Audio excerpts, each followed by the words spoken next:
Let's do this one. Why no build system? This is actually something I'm very interested in. So when I used to work a lot on Chrome DevTools, and one of the big things about Chrome DevTools is that there was no build system effectively. There was no transpilation stage.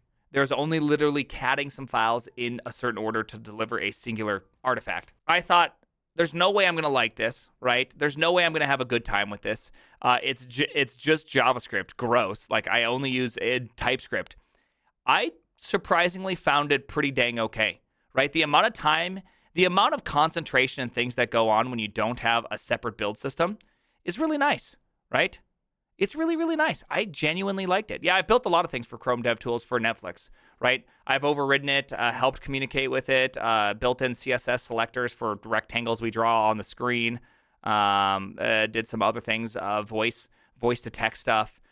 Just building in all the Chrome dev stuff, like because we have V8 in the television, and so it's like, well, we got to build out the Chrome developer or the Chrome debugger protocol, the CDP, right? So I've helped on some of that. It was a lot of fun. It was neat. It was good times. Netflix, by the way. All right, so why does the HTMX not have a build step? A reoccurring question from some HTMX contributors is why HTMX isn't written in TypeScript, or for that matter, why HTML lacks any build step at all. The full HTML source is a single 3,500-line JavaScript file. Okay, if you want to contribute to HTMX, you do so by modifying the HTMX file, the same file that gets sent to the browser in production, give or take minification and compression. This feels completely backwards. Can we all agree this feels like a literal backwards world, right? This feels backwards. It feels backwards. Why, though? I do not speak for the HTMX project, but I've made a few non-trivial contributions to it, and I have been a vocal advocate for retaining this no build step every time the issue has arisen. From my perspective, here's why HTMX does not have a build step. Write once, run forever. Okay, let him cook. Hey, let him cook. Also, HTMX is still like the greatest UI library I've ever used. The best reason to write a library in plain JavaScript is that it lasts forever. This is arguably JavaScript's single most underrated feature. While I'm sure there are some corner cases, JavaScript from 1999 that ran in Netscape Navigator that will run unaltered alongside modern code in Google Chrome downloaded yesterday. That is true for a few programming environments. It's certainly not true for Python or Java or C, which have all had versioning mechanisms where opting for new language features will force you off some deprecated APIs. Of course, most people's experience with JavaScript is that it ages like milk. Reopening a node repository after 3 months, you'll find that your project is mirrored in a flurry of security warnings, backward incompatible library upgrades, and a front-end framework whose culture peak was the exact moment you started the project and is now widely considered tech debt. As someone who's lived through classes, higher-ordered components, the beginning of functional components, use effect, should component update, as someone who's been through a lot of just React changes, this emotionally hits in a place in which is painful and tender. Okay, it's still tender to this day. I'm still tender. Okay, tender. Okay, tender moments, tenderly. Who's to blame for this situation? Remember that time they decided we're going to run use effect twice in debugging, in debug mode? I'm still tender. Like once again, I'm now tender. I'm thinking of all the things that have emotionally caused me problems throughout my entire lifetime. And this is one of them. Who's to blame for this situation is for someone else to decide. But in any case, you can eliminate this entire problem class by not having any dependencies beyond JavaScript runtime. Okay, that's actually a pretty fair statement. I agree with what's being said.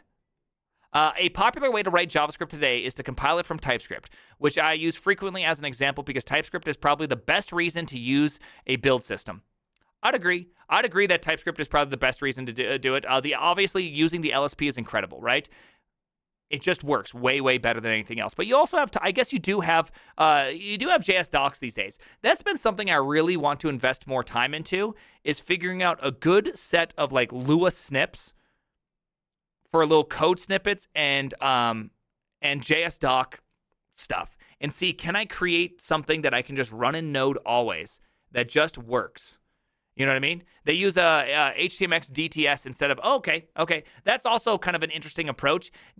Every single time I use DTS, it always ends up being a pain in the ass at some point. There's something I do wrong, some build system that just does not work. Anyways, whatever. Slow down. TypeScript does not run natively in the web browser, so TypeScript code is not protected by ECMA's fanatical devotion to backwards compatibility. Like any dependency, new major TypeScript versions are not guaranteed to be backwards compatible with the previous ones.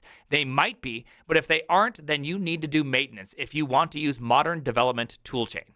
Maintenance is a cost paid for with labor, and open source code bases are the projects that can least afford to pay it. It's a great statement right here. This is a great statement right here.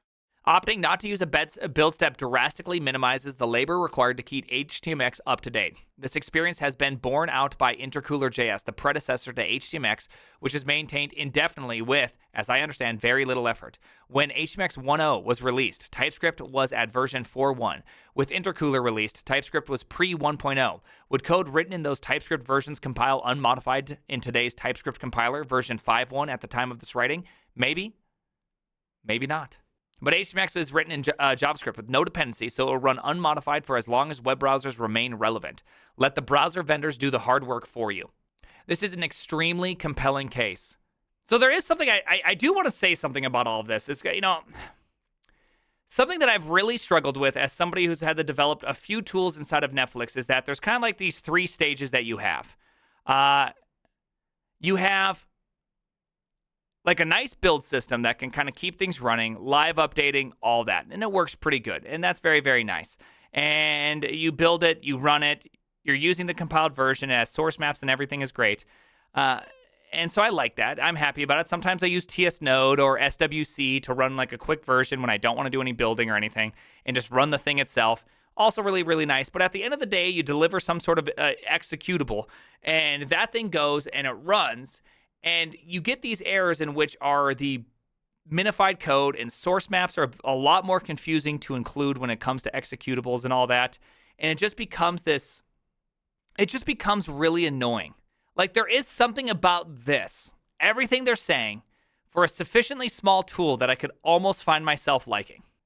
Like for me to actually commit to doing a 3,000, 4,000 line file feels emotionally painful. But there's also part of me that there's other pain in the asses that do exist, right? And so if you have good navigation, is it better? It could be. It very well could be. I guess I'd have to rethink about a way to do something like Harpoon, right? In-file markers would become increasingly important.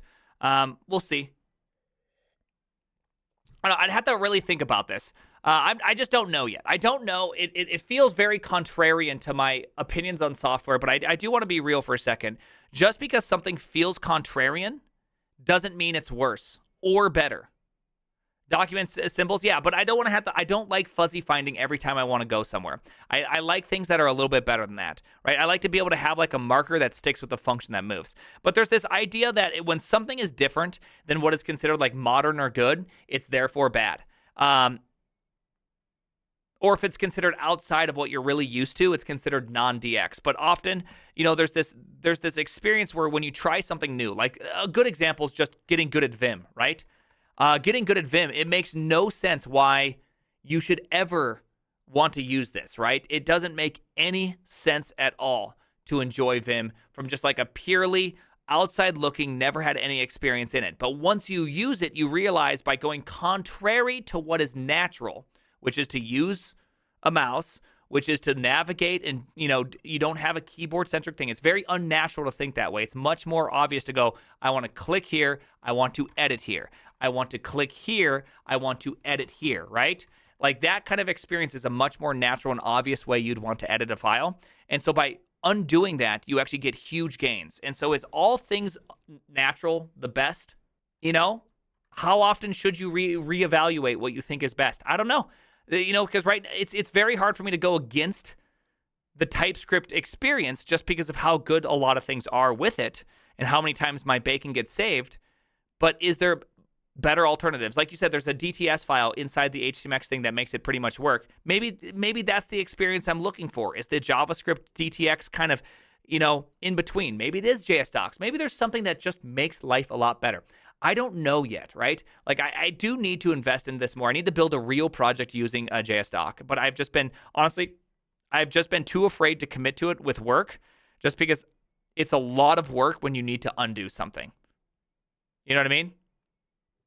It is true that the TypeScript developer experience, DX, is better than the JavaScript developer experience in many respects. It is not true that TypeScript DX is better in every respect, and the tendency of software engineers to view progress as a teleology of capability rather than the choices with trade-offs sometimes blinds them to the cost paid for the DS aspects they like.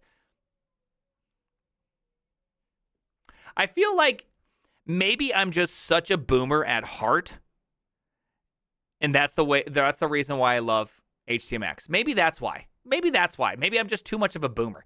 For instance, a small trade-off you make for using TypeScript is that compiling it takes time, and you have to wait for it to recompile to test a change. Usually this cost is negligible and well worth paying, but it is nonetheless a cost. This is true. A more significant cost for using TypeScript is that code running in the browser is not the code you wrote, which makes the browser developer tools harder to use. When you use TypeScript code throws an exception, you have to figure out the stack trace with JavaScript line numbers and JavaScript function signatures and so forth. Maps to TypeScript code you wrote. You can use maps, but I've not 100% had a great experience with maps, and I think everybody can agree to that. Maps work most of the time, but there's time when maps don't work and they're super annoying. And then then you also have like Webpack, which Webpack has an entire other ecosystem going on there that can also be kind of a pain in the ass. When your JavaScript code throws an exception, you can click straight through to the source code, read the thing you wrote, set a breakpoint in the debugger. This is tremendous DX. For many younger web developers who have never worked this way, it can be a revelatory experience. I've had some issues at times in which can be a huge annoyance, right? Build step advocates point out that TypeScript can generate sort. There's me, I'm making the argument for you, which tells your browser what TypeScript corresponds to what JavaScript. And that's true. But now you have another thing to keep track of. The TypeScript you wrote, the JavaScript it generated, the source map that connects those two, the hot reloading development server you're now dependent on will keep these things up to date for your local host. But what about your staging server? What about it in production? What about it in CI? Bugs that appear in these environments will be harder to track down because you've lost a lot of information about where they come from, unless if you have to build an entire system around it to keep track of builds and the maps and be able to actually have something that can go betwixt them. We've built things like this at Netflix to be able to translate these things on the fly by looking up source maps, blah, blah, blah, blah, blah. These are all solvable problems, but they are problems you've created. They are a cost. This is a good point. People don't consider this as like a thing. The HTMX Webpack, I've used Webpack. The problem with Vite is, say you want to make a single compilation item, right? You want to make a single bundle of TypeScript. The problem is, what does Vite use as its entry point? An index.html. What happens if you don't want an index.html? What happens if that's not what you need? I find that to be one of those, I've looked a few times, and I couldn't find anything that's like, just build me a file that's named the same every single time. I just want the thing. I want bundle.js, just make it happen. Vite is all web. It kind of like, it's not really the thing you want. You know what I mean? Vite has a library mode? Yeah, see, I just haven't figured out the library mode, and I just needed something within like 3 seconds, and so I just went and did a quick little thing. I've used Rollup a bunch. Rollup seems like a very great library experience because it has all the things you need, being able to interact and all that, and it's pretty fast. I end up using Rollup quite a bit. The HTMX DX is very simple. Your browser loads a single file, which in every environment is the exact same file you wrote. The trade-off required to maintain that experience are real, but they are trade-offs that make sense for this project. I think that's true. I think that if you can say that your project is limited in size and scope, which 3,000 lines is not a big project, it's a pretty small project overall. You know what I mean? Enforce clarity. Modularization is one of the honking great ideas of software. Modules make it possible to solve incredibly complex problems by breaking down the code into well-contained substructures that solve smaller problems. Modules are really useful. Sometimes, however, you want to solve simple problems, or at least relatively simple problems. In those cases, it can be helpful not to use the building blocks of more complex software, lest you emulate their complexity without creating commiserate value. Commiserate value? I don't know what that word means. What the heck? Commensurate. Corresponding in size or degree, in portion. It's too sophisticated for me. This is not Grug. Commensurate. I kept saying commiserate. value. This is not Grug written, okay? This is not for my Grug brain, okay? New word unlocked. I know, I have a new word. It feels really exciting. I'm going to use it again, commensurate. At its core, HTMX solves a relatively simple problem. It adds a handful of attributes to HTML that makes it easier to replace DOM elements using the declarative character of hypertext, requiring that HTMX remain in a single file, again, around 3,500 lines of code, and forces a degree of intention on the library. There is a real pressure when working on the HTML source to justify the addition of new code, a pressure which maintains an equilibrium of relative simplicity. I never really thought about that. But yeah, I could imagine that as you have a larger file, the pushback on adding features and new things is heavy, right? Like, why would you want to expand that? It's kind of an interesting little observation. I'm not saying it's good. I'm just saying it's an interesting observation. While the DX costs are obvious, there is also surprising DX benefits. If you search a function name in the source file, you instantly find every invocation of that function. Yep, so you don't necessarily have to have an LSP to find everything that has to do with it. This also mitigates the need for more advanced code inspection. The lack of places for functionality to hide makes working on HTMX a lot more approachable. Far more complex projects use aspects of this approach as well. SquealLite compiles from a single file source amalgamation. Though they use separate files for development, they are not crazy, which makes hacking on it significantly easier. You could never build the Linux kernel this way, but HTMX is not the Linux kernel. Fair. Costs. Like any technology decision, choosing to forego a build step has advantages and disadvantages. It's important to acknowledge those trade-offs so that you can make an informed decision and revisit that decision if some of the benefits or costs no longer apply, which is the advantage of writing plain JavaScript in mind. Let's consider some of those pain points introduced. I'm very curious if they can really give me something good that makes it compelling to do this, because right now I'm having a hard time seeing, like, I like the things you've said so far, but it's not compelling enough for me to do a single file for some small projects that are less than 1,000 lines of code, right? It's not compelling enough for me yet. Though I do start every project in a single file and usually grow to like 400 lines before I go, I hate this, and I break it off into many little ones. Maybe I just don't have a good workflow for single files. Maybe I just haven't thought about that enough. You know what I mean? I don't know. TypeScript is a strict superset of JavaScript, and some of the features it adds are very useful. TypeScript has types, which makes your IDE better at suggesting code and pointing out where you might have used methods incorrectly. The tools for automatically renaming and refactoring code are much more reliable for TypeScript than they are for JavaScript. The HTMX code does have to be written in JavaScript, though, because browsers run JavaScript. And as long as JavaScript is dynamically typed, the trade-offs required to get true static typing in the HTMX source code are not worth it. HTMX users can still have the advantage of typed APIs declared with .tts files. Okay, well, that's nice. Like, that is one thing that's really interesting. Users get all the benefits of types. Implementers get none of the benefits. But I still think doc files are a real win here. It seems like doc files are the real win here because doc files do work with TS Server, and you have generics in doc files. They're stripped out on minification, so it kind of seems like there is like a real win here with JSDoc. Future versions of HTMX might use JSDoc. I swear this is not pre-read. To get some of the same guarantees without the build step. Other libraries like Svelte has been trending in this direction as well, in part due to the debugging friction that TypeScript files introduce. I agree. We read this, and I completely agree with Rich on it. No ES6. Because HTMX maintains support for Internet Explorer 11, and because it does not have a build step on every line of HTMX has to be written in IE11 compatible JavaScript, which means no ES6. I wonder if they'll drop that. Because that seems like you could get a much smaller artifact avoiding ES5, right? And oddities of Internet Explorer 11. Maybe there is something there. Maybe a suggestion. Maybe I'd throw this out to the HTMX people. Maybe, just maybe, there's a way you could figure out how to have a build system specifically for IE11 versus IE12 or whatever, Edge. HTMX2 will drop IE11. Awesome. I like to hear that. Yeah, I know. The problem is banks and stuff like that. They're very far behind. And so you can't just make these decisions. I know people look at that trivially and say, oh, well, why would you ever do that? The problem is not you.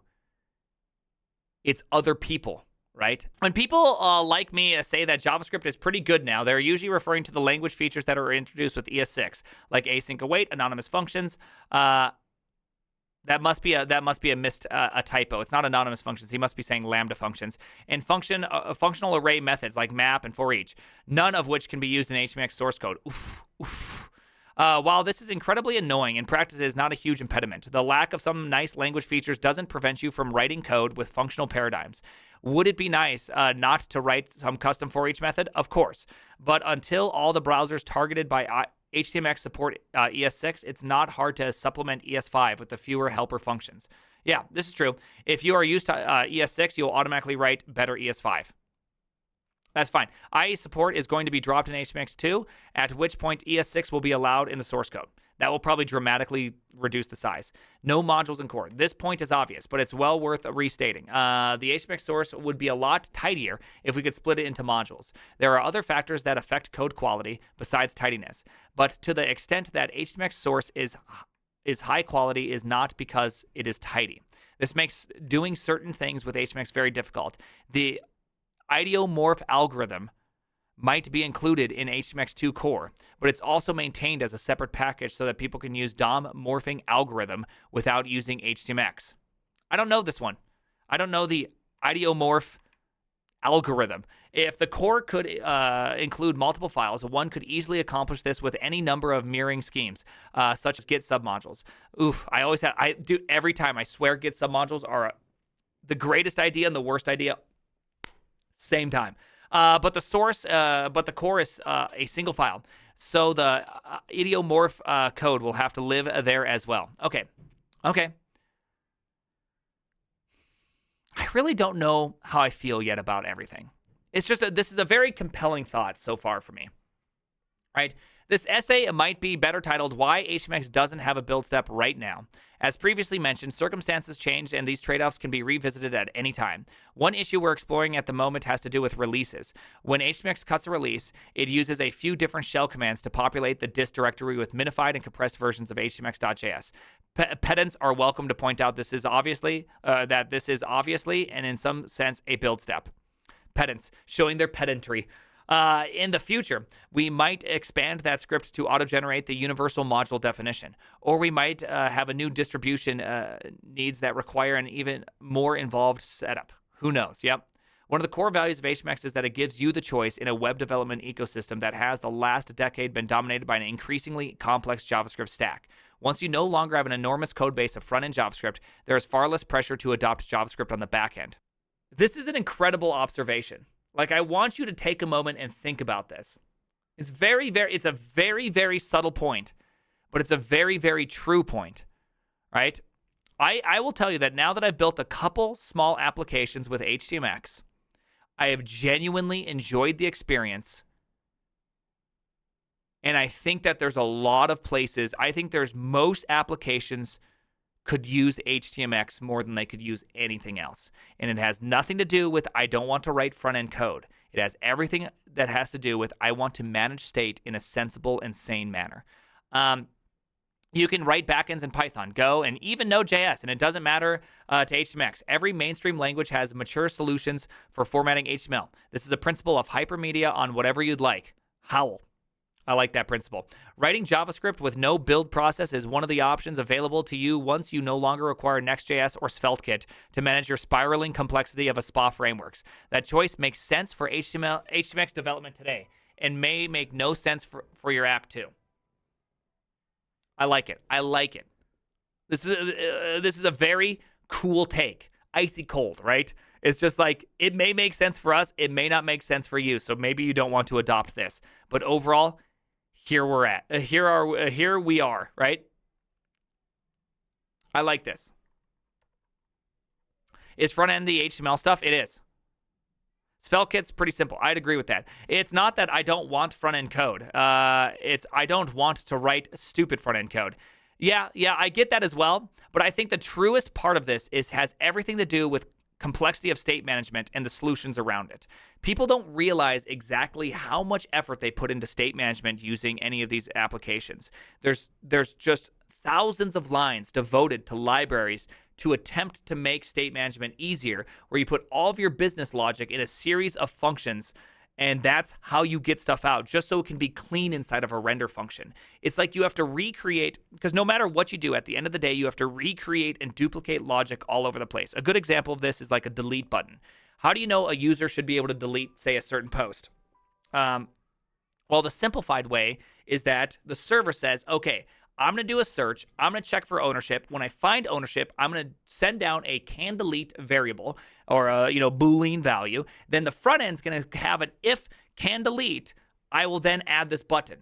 Now, just remember, that is a duplication of logic because the back end has to go, can the user delete? Yes, they can. Here's your signal for it. The front end goes, can you delete? Yes, you can. Here's your signal for it. They're doing the same logic. They're just doing it in two different places, representing it in two different views. And so there's a lot of complexity around that. And so it's just something to think about. I don't know. It's just something I think about a lot of, are we really doing the right thing? And I feel like HTMX is a very refreshing view on it. Modern front-end code continuously duplicates a lot of stuff for no real reason. It makes a lot more sense just to render the view as a template. I do actually agree with this. And that's what makes HTMX is so appealing, is that you can do a lot of that really quick. I hate how React moves in favor of writing more business logic and components. Squeal components is garbage. Yeah. I've been meaning to catch a live stream, dig the YouTube content, and also landed in software from a similar trajectory.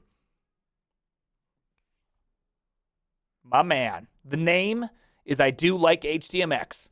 Again.